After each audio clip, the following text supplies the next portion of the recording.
There are moments in life when you stare at a screen and feel your heart slow down. Not because of good news, but because of a feeling that is hard to name. A familiar line of text appears, a friendly tone, a promise that sounds harmless. You ask yourself if you are overreacting, if it is just a joke, but then you realize millions of other people are seeing the exact same words at the exact same time.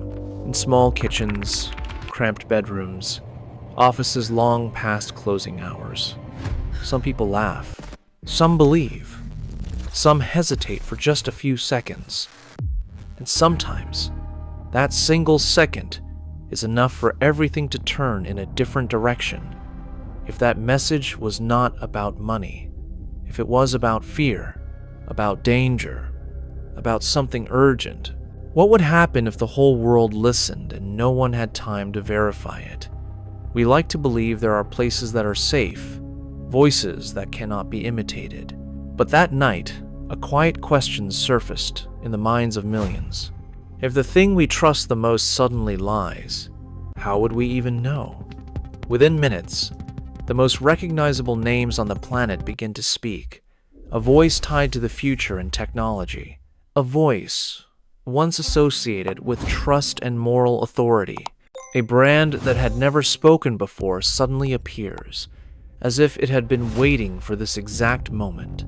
Then, an unpredictable artist follows, someone millions are already used to believing. The messages come from verified accounts. Those small symbols we have been trained to trust for years. No edits, no obvious forgery, no visible difference from thousands of posts before. And because of that, doubt barely exists.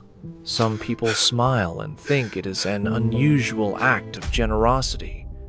Some pause for a few seconds and tell themselves that people this powerful would never lie. Some do not fully understand what is happening but are afraid of being the only ones left behind. In quiet rooms, trembling fingers type carefully. Some send a month of savings. Some send out of curiosity. Some send because they believe they are taking part in something good. And many simply watch, confused, refreshing their screens, trying to understand what is unfolding. The feed turns into a rising wave where trust travels faster than reason. No one thinks they are being deceived, because in that moment, it is not greed that leads them. It is trust built over years, placed in voices they never imagined would betray them. Before everything spirals out of control, he is just a teenager. No power, no real voice. Known only inside a small digital world. In that world, private forums become a refuge. No one asks where you go to school or who your family is. Only one thing defines your value: a nickname, a digital name that becomes the only real identity you have. In that space, a nickname is not just a label. It is status, reputation, something that makes others remember you. Every time his name is mentioned, every time others talk about him, his heart beats faster. Not because of money. Money is just numbers. What he truly chases is visibility, recognition, fear. In those forums, fear holds more value than respect. When people are cautious around you, when they whisper your name, that is when you exist. At an age when he might be invisible in a classroom, online he becomes a name people pay attention to. Each bold act brings attention. Each crossed line pulls him closer to what he craves. Not friendship, not affection, but the raw power of being talked about. In that world, clout matters more than money. And being feared is far easier than being loved. At first, it feels like a small trick, a convincing phone call, a confident voice persuading someone to comply. Control of a phone number changes hands and a door quietly opens. Verification messages stop reaching their rightful owner. Accounts change silently. Money disappears before victims fully understand what happened. To him, it is a clean win. No blood, no screams, just numbers moving across a screen. But that feeling fades quickly. When money becomes routine, the thrill weakens. He wants more. He wants reaction. He wants impact. And so another boundary disappears. Personal details are exposed. Addresses, phone numbers, information people only share with those they trust becomes entertainment. Online, it is just text. In real life, it is panic. Then comes the most dangerous prank of all, an anonymous call, a fabricated accusation, a story serious enough to send sirens through the night. Doors are forced open. Red and blue lights flash across bedroom walls. Families wake in terror. Someone is ordered to the floor. Someone sees a gun pointed at them without understanding why. For victims, it is the moment they think they might die because of a misunderstanding. For him, it once felt like a joke, a way to prove power. But the game has gone far beyond its original intent. It is no longer about screens and nicknames, no longer about laughter on forums. Each police response, each innocent person shaking in fear, makes the consequences real. There are moments when even he can no longer control what happens next. But by then, the wheel is already turning, and it does not stop easily. At that time, the entire world is exhausted. Cities are quiet. Offices are closed. People work from small rooms at home, surrounded by crying children. Constant news and an unnamed anxiety about tomorrow. Work does not slow down. It simply loses its boundaries. Those responsible for protecting the largest systems on the planet are no different. They log in from kitchen tables, bedrooms, improvised desks. The pressure remains heavier than ever. One mistake could cost a job. One delay could disrupt everything. In that environment, vigilance erodes not because of carelessness, but because of prolonged fatigue. When a call arrives using familiar language, internal terms, and echoing the very fears people carry, the brain chooses the path of least resistance, not because they are unintelligent, but because they have been stretched too thin for too long. No one wants to be the person who causes a failure while everyone is trying to survive global chaos. No one wants to be the final weak link. And in those moments, when people only want to do their job and finish a long day, small decisions are made faster than usual, not out of blind trust, but out of the belief that they are preventing something worse. Later, when everything unravels, it becomes easy to point fingers and ask why. But the answer is not stupidity. It is exhaustion. When people are pushed to their limits, even the strongest systems become fragile. The call comes at an ordinary moment. No threats, no raised voices, just a calm tone carrying the sense that this must be handled immediately. The person on the line knows the system names, the procedures, even the concerns already weighing on the employee's mind. A small issue has been detected, not serious, but if ignored, it could become one. In that instant, the fear is not being scammed. It is making a mistake, being slow, disrupting the entire team. The employee complies, not because they are naive, but because they want to do their job correctly. A link is sent. A familiar login prompt appears. The private network behaves exactly as it always has. Everything looks like hundreds of previous authentications. Then comes the final step. A two-factor code appears on the phone. Just a short string of numbers. A routine action. On the other end of the call, the voice remains calm, applying just enough urgency to avoid suspicion. We need to complete this before the system locks itself. No one wants that on their shift, and so the code is read aloud. Once. Just a few seconds. In the employee's mind, it is an act of responsibility, a way to protect the company during an already stressful day. But on the other side, that trust is being fully exploited.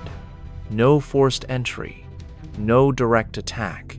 The door opens because of the fear of doing wrong and the desire to do right. That is the most dangerous part. When people believe they are protecting a system, they will willingly hand over the keys without realizing it. At first, no one notices. Just small accounts, few followers, names most people have never heard of. A message appears, then disappears. No reaction, no consequence. The silence feels reassuring. On the other side of the screen, it is a test, proof that the door is truly open. When nothing stops them, the next step comes slowly, confidently. Accounts tied to digital currency speak up. Communities used to risk and promises of profit respond. A few send money. A few hesitate. Still not enough to cause panic. Then the most recognizable names appear. A figure associated with ambition and the future posts a short message in a familiar, generous tone. The world pays attention. Eyes turn in the same direction. Minutes later, another voice joins in. Calm, trustworthy, evoking a sense of safety many once believed in deeply. Doubt almost disappears. If those people say it, there must be a reason. And then something no one expects happens. A brand that had remained silent for years suddenly speaks. No explanation, no context, just a brief message powerful enough to freeze the feed. For many, that is the final moment where doubt vanishes. In rooms across the world, decisions are made quietly. Some act immediately. Some hesitate for seconds, then follow. Not because they are foolish, but because everything feels smooth, familiar, consistent with years of trust. Step by step, without haste, immense power is accessed without breaking a single door by force. Only through patience and trust, guided at the right moment. Then suddenly, everything stops. Not with a grand announcement, not with a clear explanation, but with silence. Familiar accounts go quiet. The symbols once seen as guarantees of trust are locked all at once. For the first time in history, the most influential voices on the planet are silenced together. No one can post. No one can respond. A feed once filled with noise becomes strangely empty. For many, the confusion is real. Not because of what happened, but because of what no longer happens. There is no immediate reassurance. No familiar face stepping forward to explain. Only waiting. Inside control rooms, people who have been exhausted for months must make a decision with no precedent. To interrupt the voice of the world, to prevent something worse. It is not an easy choice, but it is the only one left. Outside, users refresh their screens endlessly. Some feel relief that the wave has stopped. Others worry about what was narrowly avoided. In that rare silence, a truth begins to surface. No matter how powerful a system is, it relies on people behind it. And when those people pull the emergency brake, the cost can be silence unlike anything before. The moment passes quickly, but it leaves behind a cold feeling that the world avoided something far more serious by the narrowest margin. Eventually, the final door closes. No forums, no nicknames, no invisible audience behind a screen. Just a real room, harsh lighting, and questions that cannot be ignored. When he is arrested, there is no panic, no pleading, no long explanations. There is still a hint of defiance, as if everything that happened was simply a gamble that did not pay off, a forced smile, a dismissive remark. At that age, it is difficult to grasp the true cost of your actions. But time does not favor arrogance. As days stretch on and the noise of the outside world fades, reality settles in. Youth is no longer a shield. Years meant for growth and harmless mistakes are traded for isolation and regret. The sense of power disappears. The fear in others' eyes is gone. Only one question repeats in silence. Was a few minutes of attention worth years that can never be returned? The game that once felt unbeatable ends in a very ordinary way. No spectacle, no glory, just a young life paying the price for boundaries crossed too far. The story ends, but the unease remains. Because the most frightening part is not what already happened, but what could happen again. Nothing collapsed because of an advanced technological flaw, not because of a genius mind, but because ordinary people believed they were doing the right thing. We like to believe the world has safe boundaries, symbols that cannot be forged, systems strong enough to protect themselves. But if that trust is exploited again, would we recognize it in time? When the next message appears, when the next voice sounds familiar, convincing, perfectly timed, how will we respond? Perhaps the question is not who will do it next, but whether we are ready to question what we once trusted without hesitation. Because in a world built on trust, the most fragile element is often not the system, but the people inside it.